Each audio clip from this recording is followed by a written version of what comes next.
Gagnon, bonjour. Bonjour. Et puis, comment ça se passe, votre campagne? Je pose la question à tous les candidats qui passent ici, qui s'assoient ici devant moi. Comment ça se passe présentement? Très bien. On est content des appuis nombreux. Nous, on a fait vraiment une campagne de terrain. Les autres partis, peut-être, étaient plus sur les poteaux, mais nous, on était vraiment sur le terrain. Et on a été extrêmement actifs là, depuis le déclenchement. Et on continue de l'être. Et les appuis sont très bons. Le Bloc est en bonne position pour remporter dans le comté. Vous êtes très actif sur les réseaux sociaux. Vous avez fait beaucoup de capsules. Est-ce que c'est pour rejoindre les jeunes que vous faites ça? C'est votre stratégie pour remporter la course? C'est surtout pour donner un supplément d'information par rapport à ce qu'on fait. Parce que si on... Bien là, aujourd'hui, on fait une entrevue, c'est bien, mais par exemple, au bulletin de nouvelles, ça dure quoi? 10 secondes, 5 secondes même, parfois les extraits. Alors, c'est pour donner de l'information complémentaire. C'est surtout ça l'objectif, finalement, avec les réseaux sociaux. Parce qu'on essaie de faire la politique un peu autrement, en expliquant vraiment aux gens ce qui se passe. J'ai d'ailleurs proposé de faire une assemblée populaire par mois avec les citoyens dans les différentes municipalités après l'élection. Et comme ça, on va pouvoir vraiment débattre des enjeux avec les gens, puis discuter des assemblées non partisanes, juste pour voir bien, où est-ce qu'on veut aller, qu'est-ce que les gens veulent faire, qu'est-ce qu'ils veulent entendre, qu'est-ce que moi j'ai fait aussi. Parce qu'il faut, on est imputable de la mission qu'on a. Alors, il faut dire aux gens ce qui se passe. Puis moi, je veux aller dans ce sens-là. Ça va un peu dans le sens des réseaux sociaux aussi. Et justement, mais qu'est-ce que les gens veulent entendre? Qu'est-ce qu'ils veulent, les gens? Bien, je pense que les gens, ce qu'ils veulent, c'est savoir que les régions ne sont pas sur le point d'être complètement vidées. Je pense que le gouvernement à Ottawa a vraiment abandonné les régions, s'est désintéressé, s'est désengagé des régions. Il faut absolument qu'on renverse la tendance. Il faut qu'on investisse au niveau des entreprises. Ça peut être en innovation, deuxième, troisième transformation. Il faut aller vers les nouvelles technologies aussi pour qu'on ait des emplois qui sont payants puis qui sont intéressants. Puis ça se combine aussi avec les autres paliers, le provincial, municipal. Je vais vous donner un exemple. Disons qu'à Saint-Pascal, on dit, bon, bien, il y a une nouvelle usine qui arrive ici en technologie, par exemple. Mais là, on a besoin aussi d'étudiants pour ça. Donc, moi, je pense qu'il faut s'allier dans les régions pour faire vraiment du développement où on aurait un programme de formation pour les étudiants qui, après, pourraient aller travailler à cet endroit-là. Donc, imaginez qu'on ajoute, je ne sais pas, moi, 50 étudiants à Saint-Pascal qui étudient dans un domaine précis, en lien avec l'usine, bon, qui après va être là. Ça va vraiment créer un mouvement parce que l'économie, c'est d'abord la démographie. Si on n'a personne dans nos régions, l'économie ne va jamais se développer. Alors, peu importe on peut ouvrir le nombre d'usines qu'on veut, si on n'a personne pour travailler dedans, pour habiter dans la ville, pour avoir un appartement, pour aller à l'épicerie, pour faire tout ça, bien, l'économie ne fonctionnera pas. Donc, la base, pour moi, c'est vraiment la démographie, d'augmenter ce qu'on a. Et ça passe par des investissements du fédéral, c'est sûr.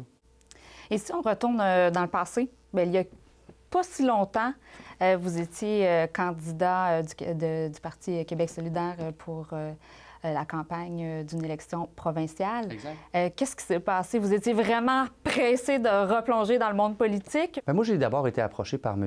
Paul Crête. C'est lui qui m'a écrit parce qu'il avait vu ma campagne avec Québec solidaire, puis lui avait trouvé ça bien intéressant. Et je vous avoue que quand Paul Crête vous envoie un courriel en vous disant hey, est-ce que vous aimeriez vous présenter pour le Bloc? Bien, d'abord, c'est sûr qu'on y pense. C'est quelqu'un qui a été important ici. Puis, tout à fait. Moi, de mon côté, Québec solidaire, il y avait deux grandes valeurs que je partage avec celles du Bloc. D'abord, la souveraineté du Québec. Je pense que le Québec a tout ce qu'il faut pour devenir un pays.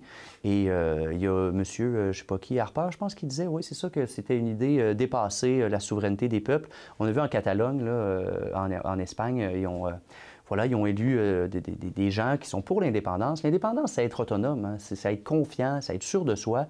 Et le Canada est très fier de sa souveraineté dans le monde. Mais pourquoi le Québec ne serait pas fier aussi? Donc, s'il y a une idée qui est moderne, c'est bien la liberté, selon moi. Et ça, c'était une idée importante, qu'il se retrouve aussi au Bloc. Et pour Québec solidaire, l'environnement, c'était vraiment une grande, grande priorité. C'est une grande priorité pour le Bloc et c'est une grande priorité pour moi. C'est même la raison pour laquelle je suis en politique. C'est une des raisons majeures parce que je pense que nos ressources naturelles, il faut les protéger, il faut les développer de façon durable et de façon intéressante. Et par exemple, dans le dossier de l'oléoduc, moi, c'est un dossier que je veux défendre les citoyens là-dedans. Je pense qu'on est en train de se faire avoir par les multinationales. Je pense que le NPD est très dangereux dans ce dossier-là parce qu'ils tiennent un double discours. Ils disent aux gens, en anglais, ils disent quelque chose, en français, ils disent d'autres choses. La position du candidat dans la région est absolument pas claire, c'est très ambigu et on ne peut pas demander aux citoyens de nous faire un chèque en blanc quand on est un politicien. Il faut répondre aux questions. Moi, l'oléoduc, je pense que c'est une aberration. Je suis totalement contre, puis je le dis aux gens. Comme ça, les gens, quand ils vont voter, ils vont le savoir. Mais de son côté, il ne dit rien pantoute. Il parle d'évaluation environnementale ou je ne sais pas quoi. Moi, je trouve que c'est vraiment... C'est un peu se moquer des électeurs, en fait, parce qu'on sait très bien que les sables bitumineux, c'est catastrophique au niveau de l'environnement. On n'a pas besoin de savoir si le tuyau il est solide ou pas, parce qu'on sait tout qu'il va péter, ce tuyau-là, à un moment donné. La question, c'est pas de savoir si oui ou non il va péter, c'est quand il va péter. Mais vous devez aussi être déçu du Parti conservateur qui, eux autres, ils sont pour le projet d'oléoduc. La déception est immense. Je pense que le Parti conservateur, vous savez, le Bloc québécois, on représente les Québécois. Je pense que les conservateurs, c'est le Bloc de l'Alberta. C'est un parti qui représente l'Alberta, qui représente les pétrolières de l'Alberta, qui sont détenus d'ailleurs à 70 par des Chinois et des Américains. Les actionnaires, c'est ça. C'est des multinationales. Et c'est ça que les conservateurs représentent finalement. Ils ne sont pas ici pour défendre les intérêts du Québec, des agriculteurs, de nos lacs, de nos rivières. Dans le dossier de la gestion de l'offre, les conservateurs ils s'apprêtent à céder 10 au niveau de la gestion de l'offre. Ça va être une catastrophe totale pour nos agriculteurs, pour notre économie. Parce que les agriculteurs, c'est pas juste les fermes, c'est les quincailleries, c'est les épiceries, c'est des gens qui font rouler l'économie de façon incroyable. Et les conservateurs les ont trahis. Le candidat conservateur ici a dit qu'il allait protéger la gestion de l'offre. Et là, ça a sorti en fin de semaine, ils vont céder 10 pour des quotas des producteurs laitiers. C'est catastrophique. C'est un parti qui n'a pas peur de mentir de façon professionnelle aux électeurs. Et je pense que ce sont des gens qui sont dangereux, selon moi. Et si on revient au Kamouraska, quels sont les dossiers prioritaires? Sur quoi vous voulez travailler si vous êtes élu ici dans la circonscription? Bien, il y a plusieurs choses. Je pense que le Kamouraska, d'abord, au niveau du tourisme, a connu un développement vraiment, vraiment intéressant dans les dernières années. Là. Tout le monde est conscient de ça et c'est une très bonne nouvelle. Je pense quand même que, bien, c'est certain que l'été, on le sait que c'est plus fort le tourisme. L'hiver aussi, hein, la vie continue. Il faut continuer à développer la région. C'est certain que, bon, on parlait un peu d'agriculture. L'agriculture, c'est quelque chose qui est extrêmement important ici. Et par rapport au dossier de la gestion de l'offre, il va falloir défendre ça mordicus. On va travailler avec les agriculteurs pour mettre ça de l'avant. Je pense aussi qu'au niveau du Kamouraska, il y a plusieurs entreprises qui sont très intéressantes. J'ai visité Normand, d'ailleurs, dernièrement. On avait fait une tournée à Saint-Pascal. Il y a plusieurs choses très intéressantes qui se font. Je pense que le gouvernement, disons que si on parle de l'aide qui pourrait être apportée, selon moi, ce serait vraiment, d'abord au niveau des matières premières, en deuxième et troisième transformation. C'est-à-dire que quand, disons, dans le Kamouraska, on a une entreprise qui va vendre une matière première, bien, il faut qu'on trouve des moyens d'en faire plus avec cette matière première-là. Au lieu de simplement la prendre, la vendre, bien, si on peut la transformer entre les deux, on crée de l'emploi, on a des meilleurs prix pour ce qu'on vend. Ça, c'est des avenues intéressantes. Et aussi au niveau de l'innovation, je pense que dans les entreprises, il faut qu'on puisse pouvoir percer aussi à l'international. Déjà, Normand exporte à l'international plusieurs de leurs produits et le gouvernement fédéral peut appuyer ces entreprises-là. Alors, si on se met à exporter plus, bien, c'est sûr que ça aussi, ça va créer de l'emploi. Vous venez du milieu de l'éducation. Vous êtes enseignant au cégep à Rivière-du-Loup. Oui. Qu'est-ce que vous voyez au niveau de la scolarité? Est-ce que vous trouvez à Rivière-du-Loup, dans la région, dans la circonscription, qu'il y a quelque chose à faire pour nos écoles? Moi, je pense qu'on peut en faire plus, vraiment, au niveau de l'éducation.